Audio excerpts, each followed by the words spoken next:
Healthcare is too expensive. Employers are offsetting costs onto their employees. Who will make health benefits affordable for hardworking Americans and their families? You will. This is the Empowering Plans Podcast, a show dedicated to helping you once again emphasize the benefit in benefit plan. Now prepare to learn, plan, save, and protect with the Phia Group. Whoa! It is another Empowering Plans podcast with the Phia Group, and this one is special. Pat, It's special, don't you think? I'd say so. It's special not only because Adam is not here, which is, special in the wrong way. It's sort of exceptional, but not exceptionally good. Just exceptional in that it's an exception to the norm. Right. Right. But more exciting than that, and more exciting than I being Ron E. Peck, Executive Vice President and General Counsel of the Phia Group. Hello, Ron. Hello, Ron. And even more exciting than you, the Triple P, Pat, the podcast producer. Hello, Pat.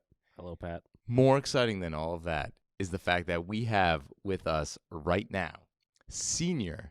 Now, not a senior. It makes it sound like, you're a little bit more advanced. But senior as in, senor, like, hey, this is someone we respect. Senior Vice President of our consulting division, Jennifer McCormick, attorney at law, and I think one of the more popular personalities on our webinars is sitting beside me. Hello, Jen. Wow, quite a welcome. Well, thank you for having me today. It doesn't cost anything to be warm and welcoming. Why are we doing this podcast? Pat, do you know why we're doing this podcast? I have no idea. Don't lie. You don't know why we're doing this podcast. We are doing this podcast because during the recent webinar, we had a live audience poll. And the poll asked, of the topics we're about to cover today during the webinar, which would you like us to engage in a deeper dive? Which would you like us to do a podcast about that topic? And somebody very smartly responded in the comment box, how do I know until I've heard the initial conversation? I wanted to reach out and smack that person because they were right. But you should know just based on the title. I mean, let's face it. We all judge books by the cover and we all judge films by the trailer. And we judged which topic in which we want to do a deeper dive based on the name. And what name did people gravitate towards? Plan documents. Woo! Apparently, people aren't getting enough sleep, and they're looking for something to help them snooze. I don't know that that's fair to say. Oh, it's fair to say, just not true. Coming from the one who once said, plan documents are my friend. Oh my gosh, there's a good story behind that one. We'll have to share that another time. Anyway, moving on. My real friends would feel very bad hearing that. And by my real fans, I mean like PBM contracts. No. So, it's funny because the topics, Pat, that we offered to people on which to vote on the poll, they included things like politics and the election and Medicare for all, things that are, sexy. It's on the news. When you go to the airport, it's up on the CNN airport edition, right? It's cool stuff. And drugs and networks and, all the consulting issues, getting people sued. And we talked about lawsuits and litigation and all this stuff. And they voted for plan documents. Are you surprised? It must make you feel like there's a lot of that flash, but you're the cash. You know what I mean? You're where the money's at. Don't you think, Jen? Obviously. So let's go ahead and talk about the things that actually matter to people, despite what gets all the media coverage, the less appreciated, less heard of, and yet much more important than anything else, plan documents.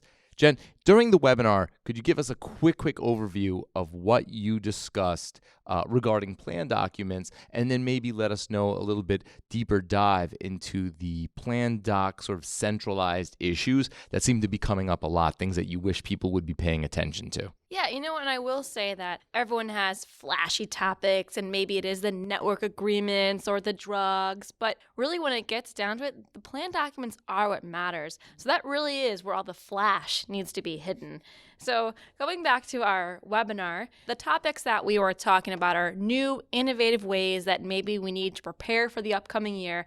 Are there certain things that we need to be aware of, maybe that employers or plans or administrators or brokers are going to be asking about? And should those be things that we're incorporating in our documents for the upcoming year? Good news. There are not a lot of regulatory changes that are going to be required to be made to the plan documents next year, right? Great, then we can leave. That's We're done. exciting. That was a but short podcast. Thanks, Done Pat. and done. No. It's not. But wait, there's more. That's right. There's so much more. So since there are not these regulatory changes that we must make to our plans, how about we take that time and instead focus on the things that have been our big exposures, our problem areas, and see how we can take that and make that problem become a solution. That's what we do here at Phia for our particular plan. Every year we look at where our risk lies and we say, is that an opportunity to make a plan revision? We talked about drugs. This is something we talked about in the webinar too. There was some guidance that came out and said that there are certain things that you are required to do when it comes to manufacturer assistance. And originally, the guidance led us to believe that unless there was a generic or there was an equivalent that was available for some sort of assistance for a particular drug, then you couldn't count that towards the out-of-pocket maximum, or you had to count it towards the out-of-pocket maximum. Come to find out, the agencies, the departments, they failed to look at existing regulations. Shocking, I know. Oh, whoops. So that created a conflict with other existing regulations, particularly when it came to the IRS rules and high deductible health plans. So now we're in this state where plans are going to have the opportunity for a whole entire year. The departments have one whole year to decide how and whether to enforce this provision when it comes to these manufacturer assistance or these copay cards or the coupons, however name they're actually identified as. So during this year, and this very sexy topic when it comes to drugs, especially drugs, a plan, if they wanted, could design some language to exclude that from the out-of-pocket maximum. And why are we talking about that? Well, because that could have a big impact on the bottom line, on your dollars, when it comes to spending for drugs. What's going to be the impact? How are you going to administrate that? Are you going to know when there would be some sort of assistance that would be available for a particular drug? How are you going to police it? So there's a lot of things that are unknown. Instead of just putting something in the plan that you think would be solving a problem, guess what? You're going to need to have a policy and a procedure in place in order to do that. So while that is something that you're going to be allowed to do, it doesn't necessarily mean that it's something that you have to do. So that's what I think people should take 20 years here at Phia, right? That you, right? Yeah. that you should take this chance and maybe review and figure out where your problems are. And maybe that's where you can create some sort of solution, policy, plan provision, and really save some money. So that's your vision for the next year. That's your 2020 vision. 2020. You're welcome, Pat. That was for you.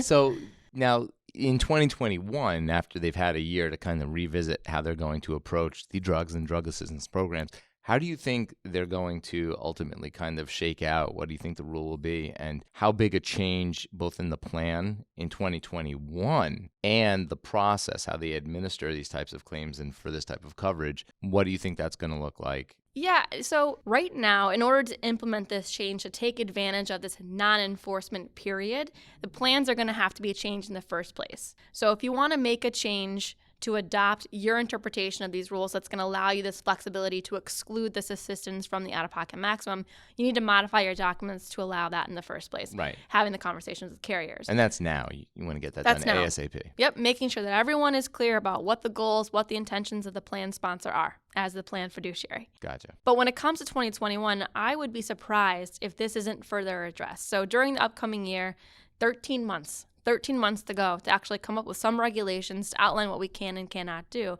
Because this is not as small as just impacting how drug assistance is going to be included or excluded from the out-of-pocket maximum. This also has an impact on high deductible health plans. And along those same lines with high deductible health plans and HSAs and HRAs are the concept of direct provider contract, DPC. So when you're working with a primary care physician, there's also certain regulations that prohibit how you can treat that in the plan document. So I think in 2020, we're going to see some regulations about how these consumer-driven plans are going to be treated when it comes to these other programs and add-ons and what can and can't be counted towards the individual's out-of-pocket maximum. Maybe this is an opportunity for people to have some skin in the game. Yeah, and it's funny too because I've certainly seen in the past when there is maybe a question in as far as from a regulatory standpoint or legal standpoint, how they're going to handle any given scenario. Often what will happen is a proposal will be presented and then they go to the industry and they look to the industry for some sort of feedback, right? There's a comment period, you know? And what I have often found to be the case is that during that comment period, if you can present to whatever regulating agency is issuing the rule at the end of the day that this is not only something that's going to impact, you and your plan participants and the providers or whatever, so people we're trying to protect. If you can show them that there's actually a process in place, the plan language, the way you administer the claims, the way you interpret things, and it's actually documented in the plan document, and you've been doing it a certain way for a year, to then present to that regulating agency, if you make that decision, that change, which is contrary to the way we do things, it's going to actually harm this plan and all of its plan members. Whereas if you sit on your hands this year and you don't implement terms or process or a program the way you want it to work, right, in the interim, then when it comes time for that comment period, if you come out and you say, hey, look, like for instance, it shouldn't count against the max out of pocket, they're going to say, well, how have you handled it for the last year? And you're going to say, oh, well, we counted it against the max out of pocket, or we can't document how we handled it. That's going to weaken your argument when it comes to that comment period into 2021. Right. So I think it's almost one of those like self-fulfilling prophecies where while you wait for some sort of formal guidance or a rule to be issued, treat the plan as if your ideal rule or your ideal regulation is in fact the law of the land, because in the future you can actually show whatever regulator is coming out with that rule that this is how you've done it for the last year. It's worked out well for everyone involved, and to make a change now would actually do harm. So I think that's even another reason why you don't want to sort of sit on your hands and just wait for some formal guidance. Right. And as a reminder, our employee benefit plan is an employee benefit. So this is something we want to create this goodwill. We want to have a good plan that people are going to find value in working for the particular employer. So you don't want to put yourself in a position where you're alienating your employees and their dependents by having unclear plan terms or something that maybe is problematic later on. That's great. So what other things do you think people should be looking at when it comes to their plan document? So one of the things we talked about in the webinar was how we can play around potentially with the max allowable charge definition. We've talked about this in the past. So over the course of 5-10 years, our definition has evolved as we have gotten more experience and knowledge and skill and sort of learned from things that we have actually encountered. So in the past, we used to have a UNC definition and a reasonableness definition. Before that, we used to have a UCR definition that combined everything. So we're continuing to grow and learn. We want to make sure that those things that we have learned and we can apply and change, that other people can take advantage of too, because we're all in this together, right? This is all part of the industry that we're trying to change and evolve. So when it comes to the max allowable charge, is the definition that you're using, is it fully encapsulate the program, particularly if you're using an RBP or some other sort of parameters to price claims? Does it actually encompass everything that you're using? Are there things within there that could be problematic when it comes to the stop-loss carrier wanting to reimburse claims? Are you using it only for out-of-network claims? Are you using it for in-network claims and out-of-network claims? So we talked about certain things that you could do potentially to tweak that definition to make sure that you're getting your money's worth. The max allowable charge that would be available under the plan, whether that's potentially allowing for the opportunity to negotiate a claim, whether it's an in-network claim that you're further negotiating or an out-of-network claim that you're negotiating with no prior contract that exists. So do you have language that reflects your ability to do that? That's going to be really important to take a look at, as we know that things are getting tougher. Yeah. Things are expensive. Costs aren't going down. So anything that we can do to help protect the plan, maybe that's the place that we should look first.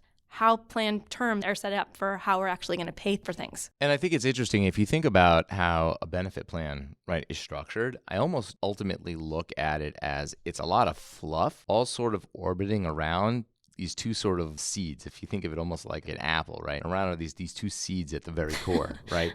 And the two seeds are ultimately what types of things are covered by the plan. Right. So what's covered and what's excluded, right? Cosmetic surgery, out. What? I know, right? Seriously, if you Not look, here at Phia. yeah, seriously, if you look good, you feel good. If you feel good, you work well. But no, seriously. So, and you thought this was natural beauty, folks. But joking aside, so on the one hand, it's what's covered and what isn't, and then the second is how much is payable, right? How do we determine the payable amount? What's our pricing methodology? So what's covered and how much? And when you think about it, if that's the core of the plan, when we talk about what's covered and what isn't, so much real estate is dedicated towards that, right? The schedule of benefits, the exclusions, it's all sort of about what's covered, what's not, right? Pre-certification. How do I confirm what's covered and what's not? Very little real estate is dedicated towards how the pricing is configured, right? Historically, you relied entirely on a third-party network that's not even in the plan document, right? You refer to it, and then that's the end of it. So this sort of max allowable, where you're now talking about how we determine how much is payable and how we calculate what's payable, is sort of the beginnings of that concept, treating the payable amount as basically as much of a priority as what's covered and what isn't. And if you think about it, stop loss, the provider, courts, right, patients, Right. that's really what people, if you look at the whole Medicare for all debates and Elizabeth Warren's proposal and what everyone's talking, they're not Full talking circle about, here, Ron. yeah, they're not, yes, they're not just talking about like, oh, my acupuncture wasn't covered. Why? Or why was this excluded? A lot of it is, well, we know it's covered, but how much, right? I'm getting balanced billed. So it's all about the price. And so I think that MAC, or max allowable charge, is going to gain that importance and really deserves that attention. Right. So in addition to seeing how things are set up, making sure that you know how things are going to be excluded as well. So as important as what's there, consider what's not there as well, and the other impact that's going to have. The other thing that we're starting to see is that people are unhappy and trying to carve out maybe a particular service or even carve out drugs entirely from their plan, but then maybe trying to add on through another vendor, through another relationship, those services. So instead of having one comprehensive plan that outlines your medical, your vision, your short-term disability, all of the different health benefits that you have, we're starting to see this is being carved out, and you're seeing separate plans that are trying to work together to be integrated together to actually encompass kind of getting everything that you're looking for. So if that's an approach that you're going to be taking, because maybe you're looking at the max allowable charge and you don't have that flexibility to design things, maybe there's other relationships that get in the way, that you're doing that and you're integrating in a way that's compliant. Because by having a bunch of these standalone plans, that may not necessarily be compliant, particularly if you're subject to the employer mandate. Because guess what? If you're an employer and you have more than 50 lives, that's probably something that you still need to be worried about. Yep, that's for sure. So last topic. This is Oh, this man. is sort of the Here we go. the grab bag, right? The Mac Daddy. What's we already covered the Mac. That was the Big Mac. What's the last thing that people who are listening to this podcast and they're thinking about, if I have to really address three things in my plan document? One, we talked about sort of the non-regulated items that are coming down the pike. Now's your time to kind of get ahead and document how you want things to shake out and hopefully influence the future. Right. And two was the max allowable, and really starting to get very explicit in defining how you determine what the payable amount is. So we're not just covering, what services and supplies are covered, but how much we pay and how we calculate that amount and coordinate that with stop loss and everyone else. Those are two. What's the third item that you think absolutely must be addressed right now in plan documents? So I think there's 3 and 4. I throw things. We're gonna go A and B, yeah, right? So it's 3A and 3B. 3B. You're not cheating. So the first is 1557. So I think that employers. year?